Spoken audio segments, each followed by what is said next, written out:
Bom dia, galera. Vamos então. Bom dia. A gente vai então para o capítulo 12 hoje, uma cultura do formador de heróis. E a nossa aula vai ser mais curtinha hoje, por causa do culto, mas eu acho que vai dar para a gente ver tudo. Quem viu o vídeo do autor, né, que a gente colocou lá, uma palestra dele, ele fala muito sobre essa questão da cultura. Sei que você comentou lá, né, Andrezão? Sim. Assistiu tudinho? Sim. Assistiu? Conseguiu? Não consegui assistir. Tudo bem. Mas lá tem essa aula bem detalhada também, o próprio autor falando, né? E eu penso que é uma aula muito, muito, muito, muito importante.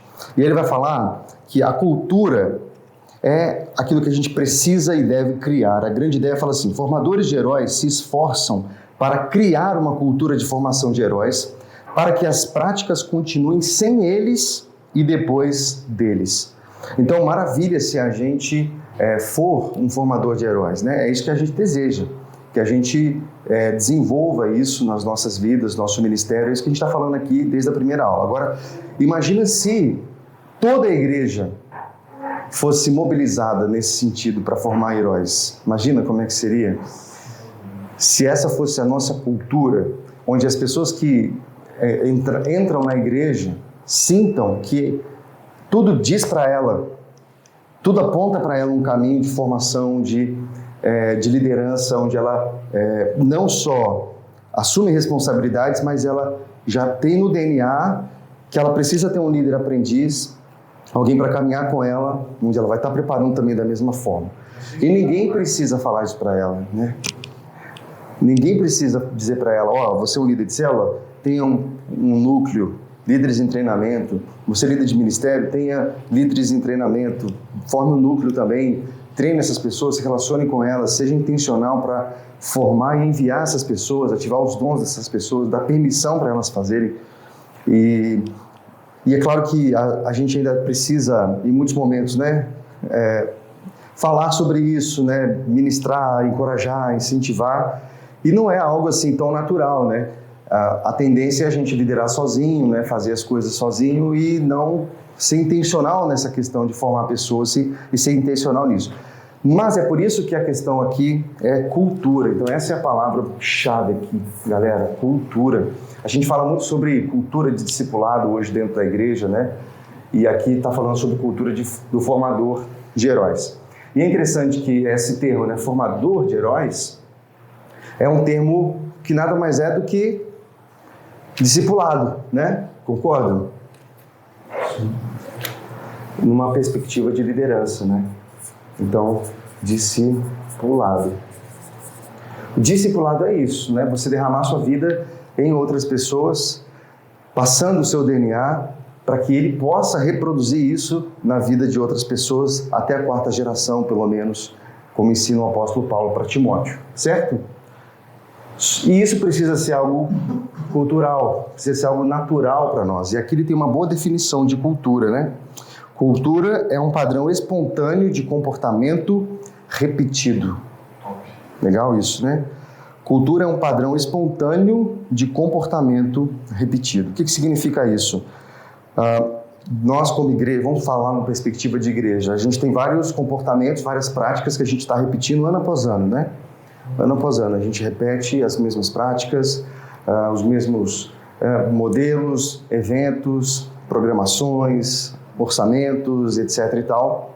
Então, quanto mais a gente vai repetindo essas coisas, mais a gente vai perpetuando narrativas que confirmam essa lógica e isso forma a cultura.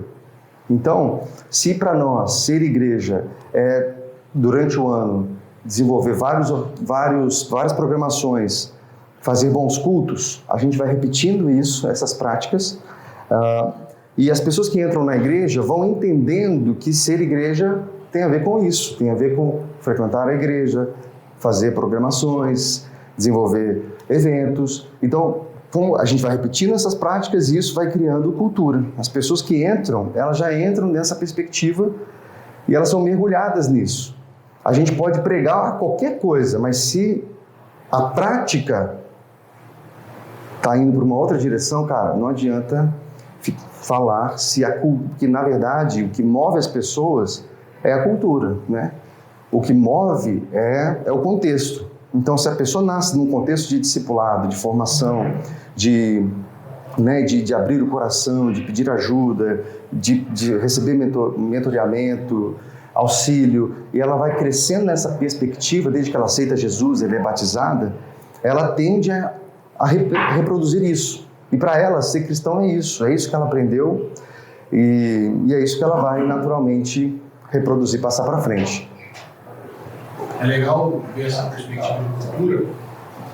Eu me lembro da história de João Calvino, né? Qual que é a cidade mesmo onde tem os melhores relógios? Eu não me lembro agora. Suíça. Cara, na Suíça, eles foram impactados pela mensagem do Evangelho através da vida de João Calvino ali, né? E você vê com a excelência em tudo que eles fazem, até as leis deles foram formadas a partir da Bíblia.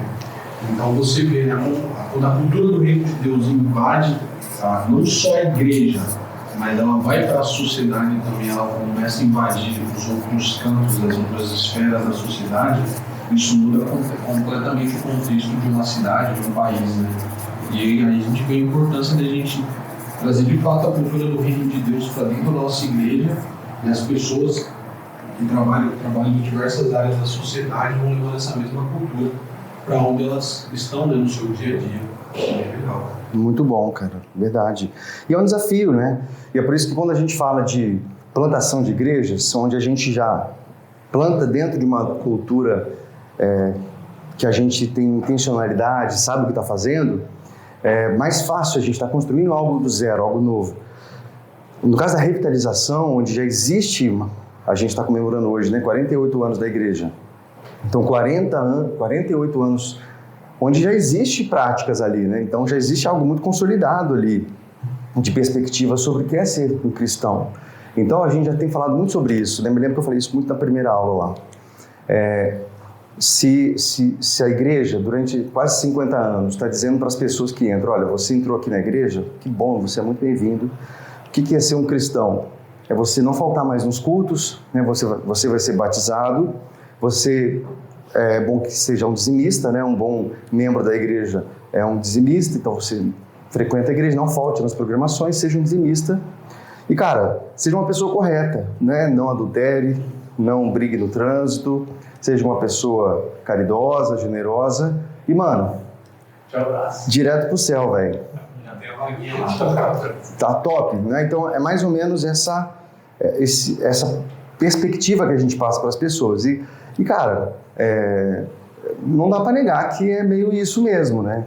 Então, quando você pede alguma coisa a mais para a pessoa, ela vai dizer, não, cara, pô, eu tenho... Não vem querer que eu faça mais coisa. Eu já vou na igreja, cara, eu não falto, eu não te dou trabalho, eu sou uma pessoa correta, uma boa ética, né?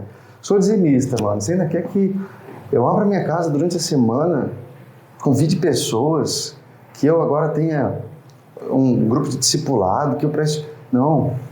Então, começa a não fazer sentido, né? Então, é uma outra perspectiva. Então, cultura é um padrão espontâneo de comportamento repetido. Então, o que a gente está repetindo?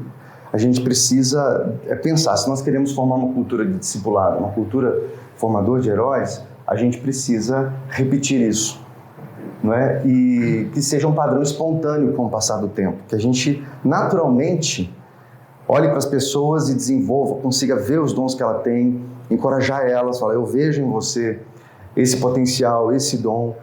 Você gostaria de ser um líder aprendiz? Você gostaria de caminhar comigo? E ela naturalmente vai se responsabilizando, porque para ela ser cristão tem a ver com isso. Tudo diz para ela que é isso. Ela olha para um lado, o Ministério Multimídia está fazendo isso. Ela olha para o outro, o Ministério Louvor está fazendo isso. Ela olha para o lado, as células estão fazendo isso. E a igreja tem 30 líderes, 40 líderes. Depois de um ano tem 70, 80. E depois de um ano tem mais de 100. E esses líderes agora são enviados, eles plantam outras igrejas, eles se responsabilizam pelo reino. Eles agora se comprometem cada vez mais. Então eles saem de um nível zero ali, onde eles recebem a Cristo, começam a caminhada cristã, dão a largada, e quando ele levanta a mão, ele recebe a Cristo, não é o final da trilha, da jornada, é o começo, né? Então, tantas vezes a gente levanta a mão, aceita Jesus, o cara aceita Jesus, beleza, valeu aí, foi pro céu, tá salvo, agora tá tudo bem. Cara, bem errado, né? Então a gente... É o começo, é o start da caminhada de uma jornada cristã onde a gente precisa ajudar essa pessoa a crescer em discipulado, né? E hoje a gente fala dos 3 Cs, os nossos 3 Cs aqui, né? Que é algo que é interessante que a gente repercuta com mais força na igreja, né? Que é o conectar, crescer e o compartilhar. Eu estava pensando que a gente podia ter feito e colocado naquela placa lateral alguma menção a isso também, né? Aquela placona gigante que a gente tem ali, podia ter acrescentado alguma coisa do... E é interessante, assim, a gente ser assim, bem intencional nessa questão, porque eu acho que aqui é uma boa medida, né? Lembra que a gente não me lembro qual capítulo que é do livro, mas na 5ª prática, que é sobre o reino, a contagem muda, o placar muda. Então a gente não conta mais se tem 100 pessoas no culto, ou 150 pessoas na igreja, ou 80, sei lá quantas forem. Não é essa contagem mais. A questão é quantos discípulos nós temos, quantos líderes estão sendo formados, quantas pessoas estão sendo ativadas e enviadas. Mas como é que a gente mensura isso? Como é que a gente mensura o reino de Deus crescendo na vida das pessoas? Então essa aqui é uma boa forma de mensurar, né? A pessoa se conectou com Deus, recebeu a Cristo, ok, ela tem práticas que a conectam com Deus diariamente, vida devocional, ela se compromete, se conecta com o Senhor, ela se conecta com pessoas, ela se relaciona, então ela participa do culto, ela participa das células, ela está conectada com Deus, com as pessoas, beleza, então ótimo. Ela está crescendo, ela está dentro de uma perspectiva na escola dominical, outros cursos de formação, ela está realmente desejosa, ela ensinava, ela tem um discipulador, ela tem um mentor, ela procura, ela tem interesse, ela está crescendo. Então, ela está num pequeno grupo, ela está no microgrupo de discipulado, ela está matriculada na escola dominical, ela faz um curso de liderança transformadora, plantação e revitalização de igrejas, tantos outros, né, que a igreja oferece, ótimo. E agora no compartilhar? Ela assumiu alguma liderança? Ela tem se sentido vocacionada a sair da igreja e para plantar uma nova comunidade, um ponto missionário? Ela abriu a casa dela, ela se comprometeu no sentido de ensinar outras pessoas aquilo que ela sabe, ela está compartilhando. Então, é uma boa forma de mensurar, né, aquilo que a gente está fazendo. Então, isso aqui é uma boa ajuda para nós, né? E aí ele vai dizer algo muito legal, cara. A cultura é o maior patrimônio de um líder. Então, quando a gente olha para a igreja e fala assim, puxa, eu não gosto... Essa semana mesmo, eu estava conversando com um colega e eu falei para ele, eu falei, cara, o culpado da sua igreja está assim, é você. Você é o culpado, cara. Você é o problema da sua igreja. E é meio isso, né? Meio que eu também senti isso para o meu ministério, né? Então, se eu tenho práticas na igreja que eu não gosto, o culpado sou eu. Eu estou aqui há quase 8 anos. É isso mesmo, né? 16, 17, 18, 19, 20, 21, 22. 7 anos. 7 anos e meio que eu estou aqui. Então, se existe uma cultura, se existe práticas na igreja, comportamentos na igreja que eu não gosto ou que não é o que eu desejaria, então eu sou o culpado. A gente repercute aquilo que nós somos. Nós temos os liderados que nós merecemos, né? A gente lida com a cultura que nós criamos. Não tem como ser diferente. Então é por isso que precisa começar da gente, né? Então, se eu quero uma igreja que se move em outra perspectiva, eu preciso me mover nessa perspectiva. Então, isso aqui é muito menos sobre ensinar, mas muito mais sobre viver, né? Jesus não chamou os discípulos e colocou um flip chart, né? E começou a ensinar a galera, galera, abre aí na página tal, da apostila e vamos fazer uma aula aqui. Não foi isso que Jesus fez, né? Jesus chamou o diatribo, chamou para perto dele, vamos caminhar junto. E ali ele foi transferindo vida, valores, perspectiva, reino, foi ensinando, foi encorajando. E no caminho ele foi formando esses caras. E depois de 3 anos ele enviou. Vão, façam isso com outros. O que? O que eu fiz com vocês, caminha com pessoas, né? Passa isso para elas. Então é muito interessante isso, né? A cultura é o maior patrimônio de um líder. E a cultura mostra o que realmente é importante para nós.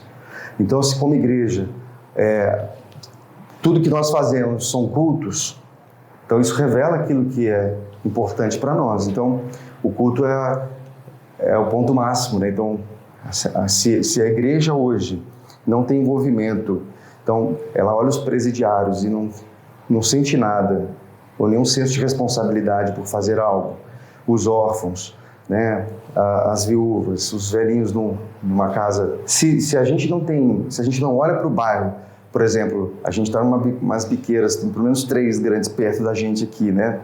O que isso tem a ver com a gente, né, cara? Quantas pessoas aí, né, cheio de... no caso de recuperação, por exemplo, a gente anda 2 ou 3 ruas para baixo aqui e já tem uma grande biqueira, né? E sabemos o quanto isso influencia no nosso bairro, mas o que isso tem a ver conosco? Então, se a gente não se move nesse sentido, significa que isso não é importante para nós, né? E aí volta naquela última aula, né, da motivação. Será que eu estou preocupado com o reino de Deus ou com o meu reino?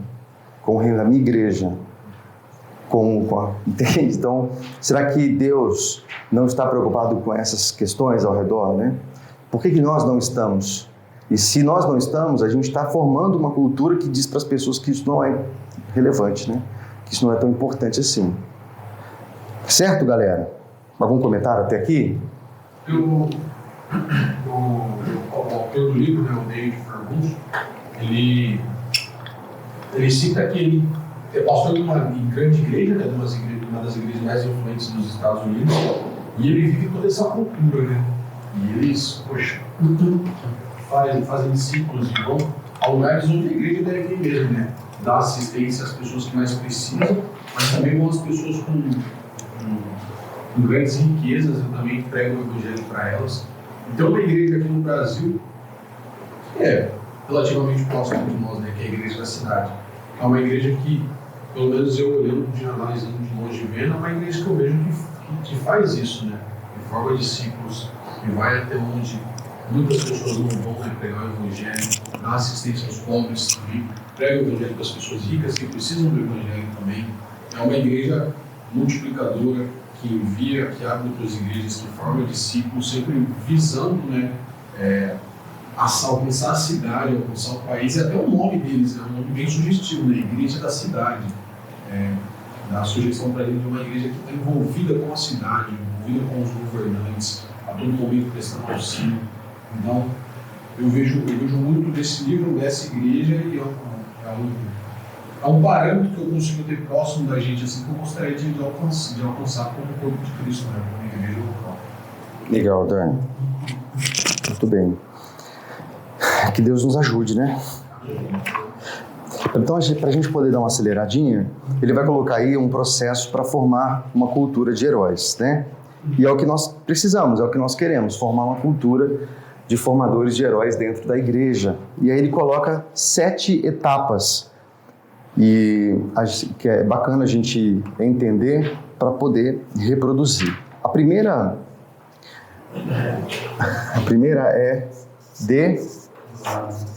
declare, tá? Isso dentro de uma perspectiva da igreja, mas também dentro de uma perspectiva pessoal, certo? Até na semana que vem a gente vai olhar para o próximo capítulo, mas você pode dar uma adiantadinha aí.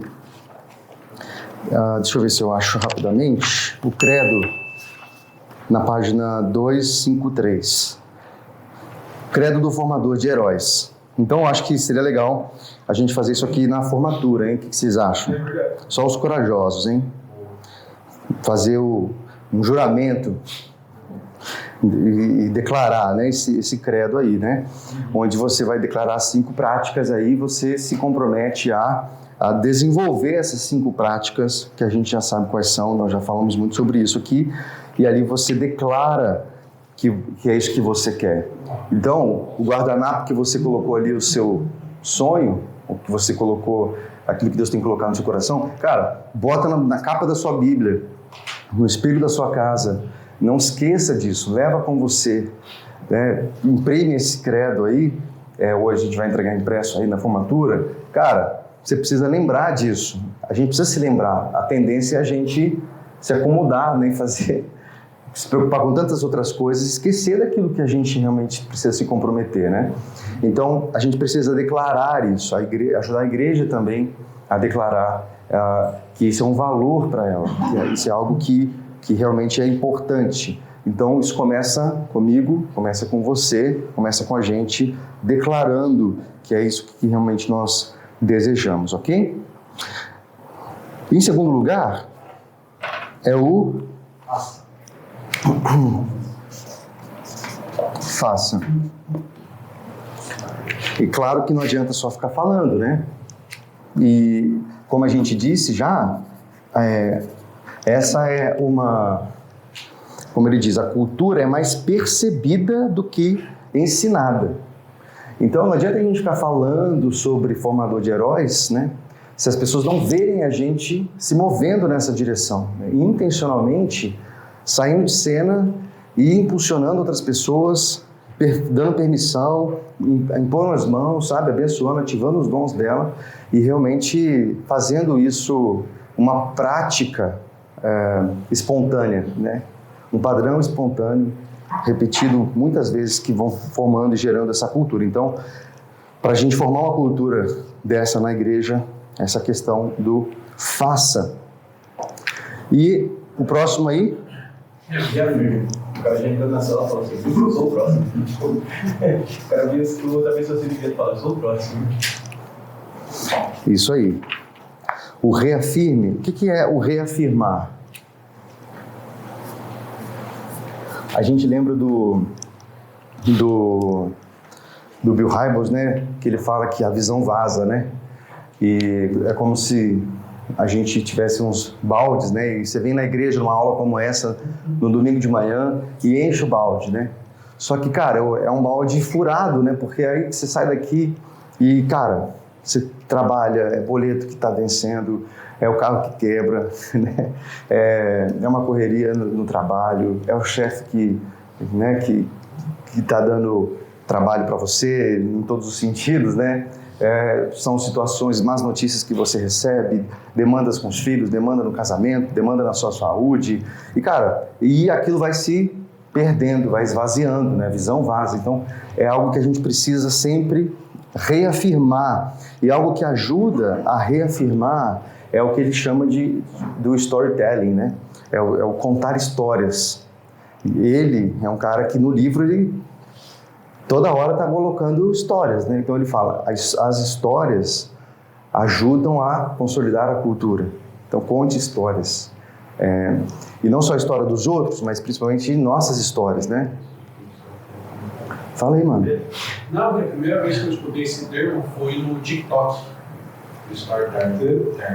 Foi a primeira vez que eu escutei. As pessoas usam também para contar histórias e mover as pessoas. Sim. Modernoso, né, cara? É tipo calça colada, velho. TikTok. Mas cabelinho no zero. Mas essa é na régua. Na régua. Mas essa é a nova... A barba do como é que chama esse cara lá? Barba de lenhador.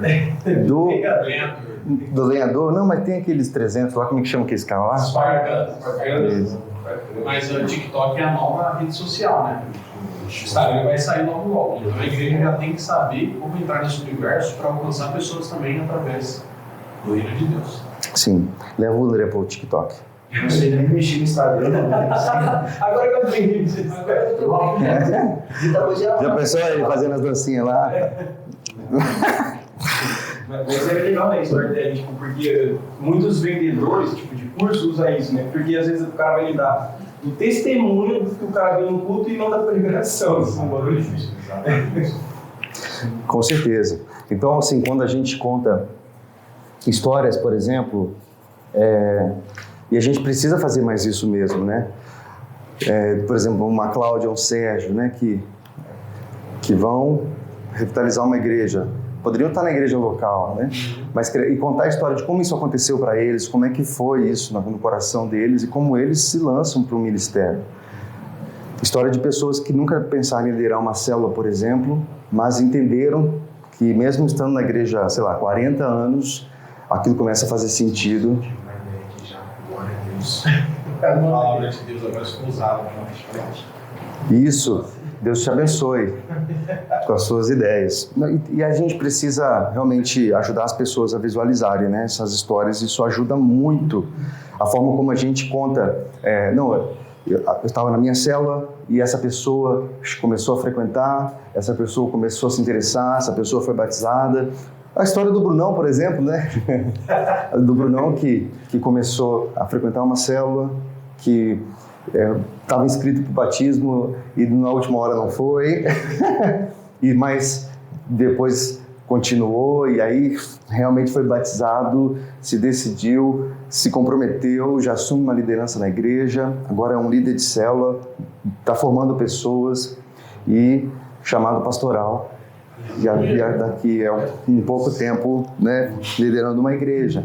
Então, isso é maravilhoso, né, cara? Então, a gente tem muitas histórias dentro da igreja, né? E conta pouco. Precisamos explorar mais isso, realmente, porque isso vai formando, realmente, cultura, né? E, em quarto lugar, o ensine. A tendência é a gente botar isso em primeiro lugar, né? A gente começar a ensinar primeiro, antes de fazer. Então, ele alerta sobre isso. Não, cara. Primeiro, viva isso. Primeiro, seja real na sua vida primeiro. Depois você vai ensinar sobre isso. Porque senão fica uma coisa vazia, né? Pô, os caras estão aí. 13 aulas na escola dominical de uma coisa que eles não vivem. Uma série de pregação de algo que eles não fazem. Então, mais uma coisa que manda fazer e eles não fazem, ou eles não veem na gente. Então, primeira coisa, aí ensinar, né? Ser intencional nesse sentido, e isso é bem, bem importante. Eu escutei uma história uma vez, nessa questão do ensino, pastor, onde um pastor teólogo, né, ele estava na faculdade, e aí ele ensinava sobre aquilo todo ano, mas era vazio para ele, porque ele só contava histórias e palavras, mas não tinha Deus no meio daquilo, sabe? E aí um dia ele vai dar uma aula, só que uns 2 dias antes ele tinha um encontro sobrenatural com Deus, com o Espírito Santo. E aí ele fala para os seus alunos, eu falei muitos anos isso aqui apenas da boca para fora, ensinando vocês algo que eu não vivia. Mas hoje eu voltei a viver isso com Deus. E isso foi muito marcante para os alunos. Porque ajudou eles a saírem de lá, não apenas teólogos, né, mas homens e mulheres que, de fato, queriam ter encontros sobrenaturais com Deus para passar isso para as igrejas que eles vão pastorear. Legal, muito bom. Aqui ele fala, né, começa no coração, aí depois vai para cabeça, né? Desenhar uma cabeça aqui. E depois as mãos, né? Olha que bonitinho, dá para entender? Horrível, né? Melhor escrever. Coração, cabeça e mãos. A gente nunca vai ter as mãos das pessoas se primeiro a gente não alcançar o coração delas, né? Então, é por isso que a estratégia da formação começa no discipulado, né? Na vida. As pessoas precisam entender que a gente está interessado na vida delas, em primeiro lugar, né? Senão, elas podem ter essa percepção de que elas são só um número para nós, né? Uma ferramenta para a gente alcançar objetivos. Elas se sentem usadas, né? E, mano, se alguém se sentir usado na sua mão, esquece, cara.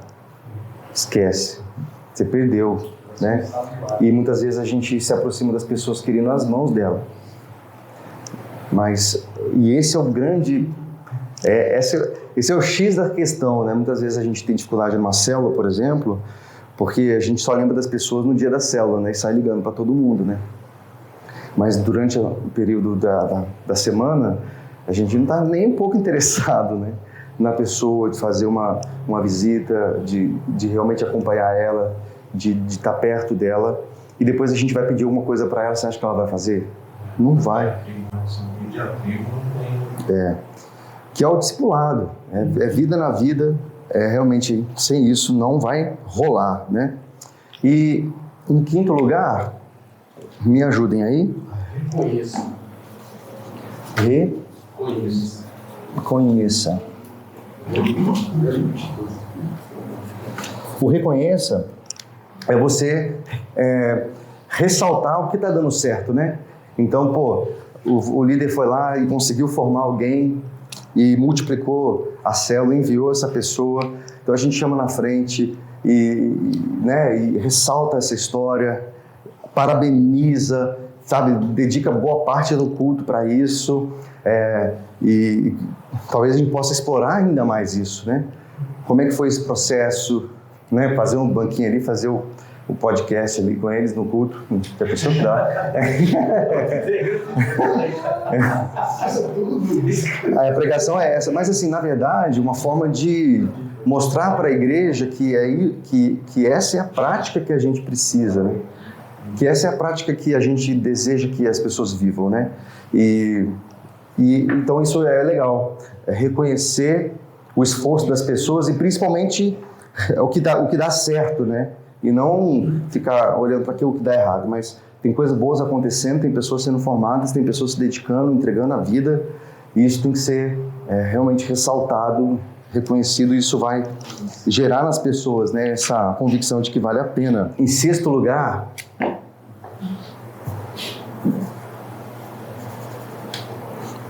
como é que é mesmo? Repita.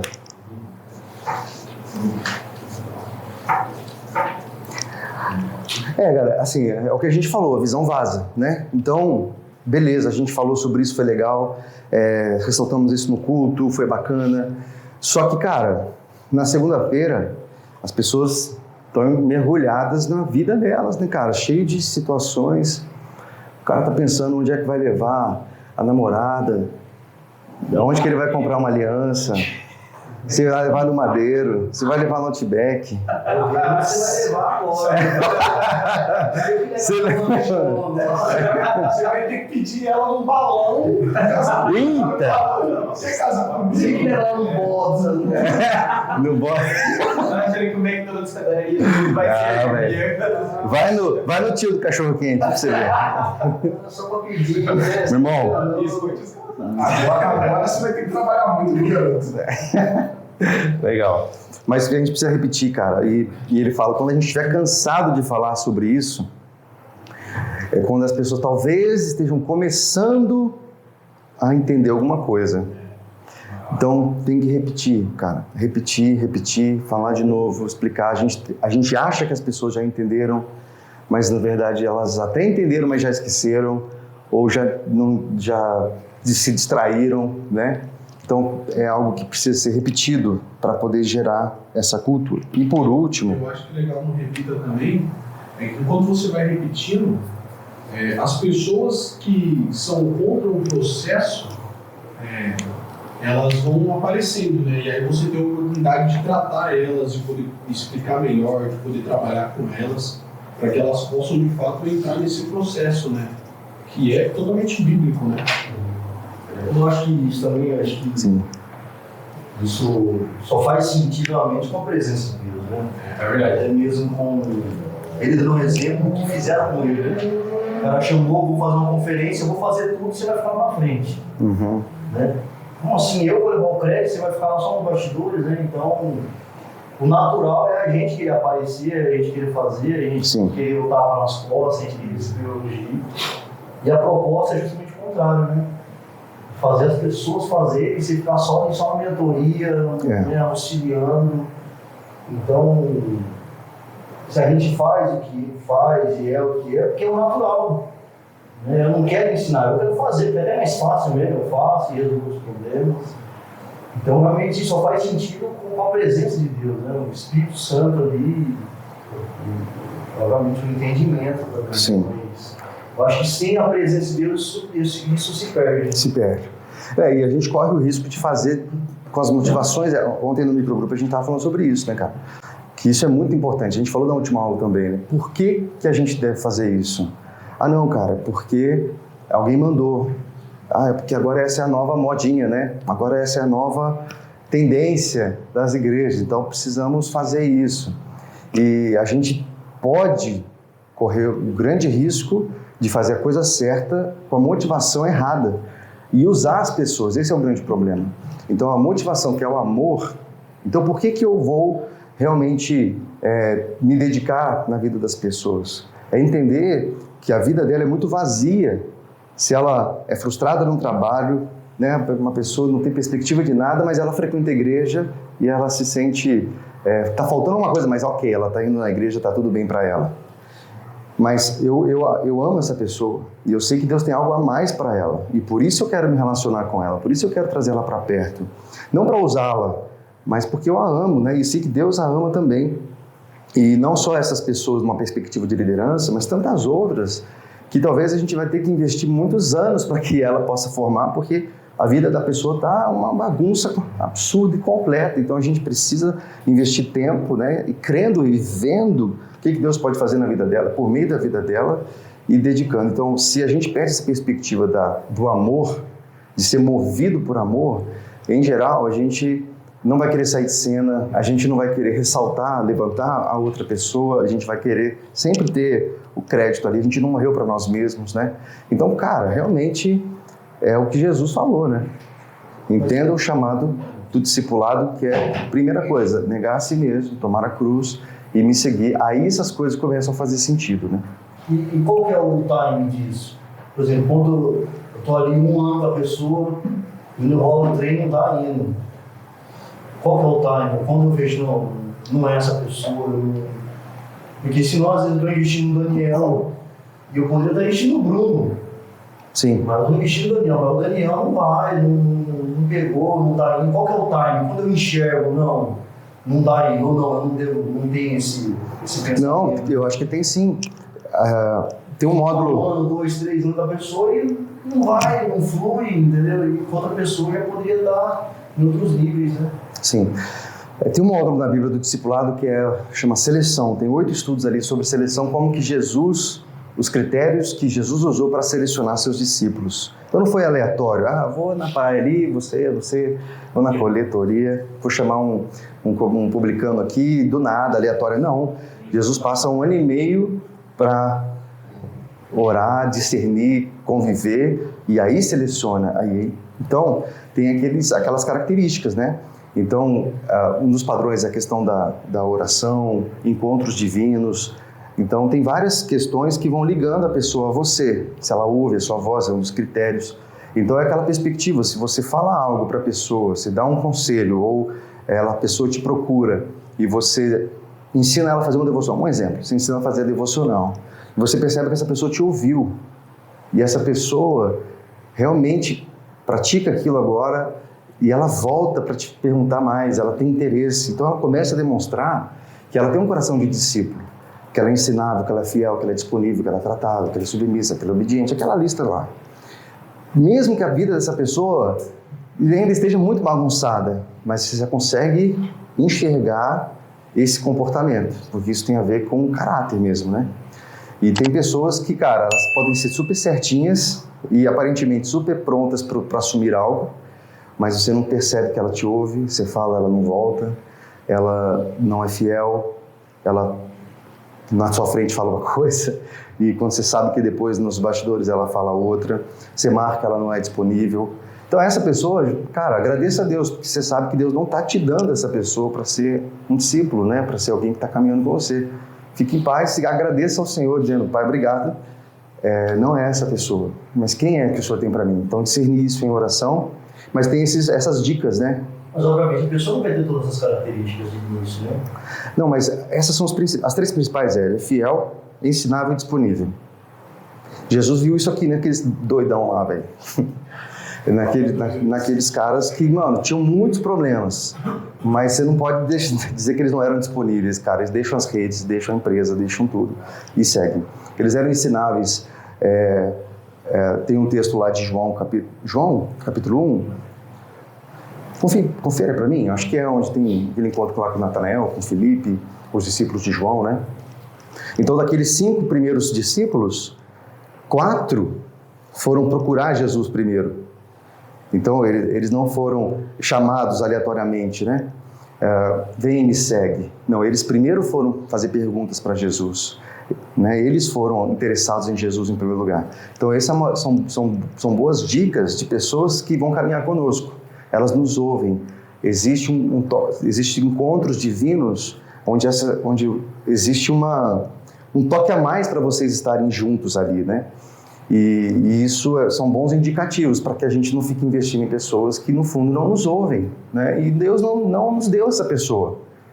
João 1, a partir do 35. É João, né? Então é muito legal, esse trecho mostra, né? Esses 5 primeiros discípulos, desses 5, 4, eles tomam a iniciativa. Então o discípulo ele toma a iniciativa, ele é interessado, ele faz perguntas, ele tem um monte de coisa para resolver na vida, cara, mas ele demonstra essas características. E Deus dá, né? A gente ora e discerne quem são essas pessoas e caminha com elas. Essas pessoas que já você percebe esse comportamento, aí você derrama a sua vida, cara, sobre elas, né? E isso tende a dar muito certo. O Bill Hybels fala de 3 características lá, né? Você vai olhar a questão do caráter, que é esse lance mesmo que a gente está falando aqui, que é o coração mesmo. A pessoa falou que vai fazer, ela fez. Cara, aí já mata, mano. Porque tem um monte de gente que fala assim, eu vou lá fazer isso. E você fica só de olho. Se a pessoa não fez, cara, e ela deu a palavra que faria, mano, já é um excelente indicativo, né? Sobre se a pessoa é íntegra, fiel. Então, ensinável e disponível. Então, a gente vai na caminhada já pegando, né? Assim, quem são pessoas realmente... Porque a pessoa pode não saber nada de Deus, de Bíblia crua, cara, mas se ela é fiel, ela é ensinável, ela ouve, né? Ela é disponível, ela marca, ela dá um jeito de se encontrar com você, derrama a vida nela, cara, vai valer a pena. E é isso, eu acho que varia mais nessa pegada aí. Mas não precisa acordar a pessoa porque ela deu uma mancada, por exemplo, ela falou que faria, não faria, então beleza, tchau, não sou mais seu formador, não vou mais cuidar de você. Isso aí é o pré-discipulado que a gente chama, entendeu? Ela nem sabe que você quer isso com ela, entende?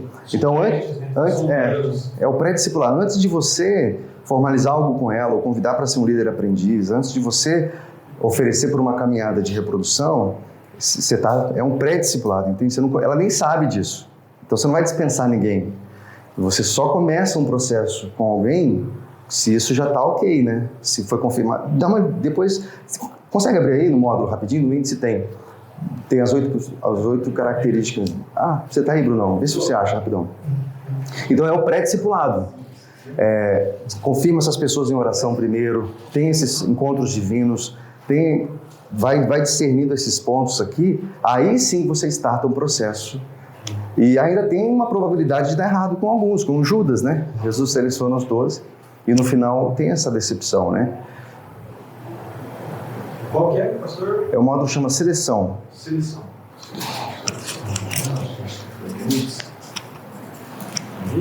Pode ler. Não, tô procurando. Seleção, achei. Escolhendo em quem investir a nossa vida. Tem 5 pontos aqui. Quer que leia os títulos deles? Isso. O ponto 1 é 5 processos de seleção que Jesus usou. Aí ele dá o livro de Lucas 6. Okay. Seleção 1, encontros divinos. 2, padrões divinos. 3, oração como processo de seleção. 4, quem responde à sua voz. 5, altas exigências. E aí tem 2 pontos que são critérios-chave na escolha de discípulos ou mentoriados, critérios-chave na escolha de um discipulador ou mentor. Isso. É isso. Dá uma olhadinha. Tem um vídeo também no YouTube de cada um desses. Está sendo agora lá no Igrejas Discipuladoras. Beleza? E por último, institucionalize. Colocar isso no orçamento da igreja, né? Esse investimento em pessoas, em formação. Então a igreja começa a entender que isso é um valor para ela, né? Então, pessoal, infelizmente o nosso tempo já foi, mas depois ele vai falar do capítulo, né? Dessa questão aqui da cultura, né? Que tem primeiro os valores, né? Valores. Aqui narrativas, né? Narrativas. E aqui o comportamento. Eu fiz virado para mim. Comportamento. Então a gente não muda comportamento sem mudar valores primeiro, né? Então a cultura, primeiro valores, precisa mudar dentro de nós. As narrativas, então, é a gente falar sobre isso, a gente contar histórias sobre isso, a gente motivar pessoas e isso ser algo que a gente fala e constantemente incentiva as pessoas e então isso vai mudando o comportamento, ok? Que Deus nos ajude em nome de Jesus. Amém? Vamos lá, então, vamos orar e a gente já vai encerrar. Pai, muito obrigado por essa manhã, por esse tempo aqui de aula, de crescimento, ó Pai. Nos ajude a avançar, nos ajude a entender, ó Deus, a Tua vontade para as nossas vidas. Nos dê graça, Senhor, para sermos realmente formadores de heróis, Pai. Homens e mulheres, ó Deus, disponíveis para essa obra, para sermos e fazermos discípulos. Que isso seja uma cultura para nós, ó Pai. Nos ajude a formar isso e acreditar nisso que o Senhor nos chamou a fazer. Em nome de Jesus. Amém.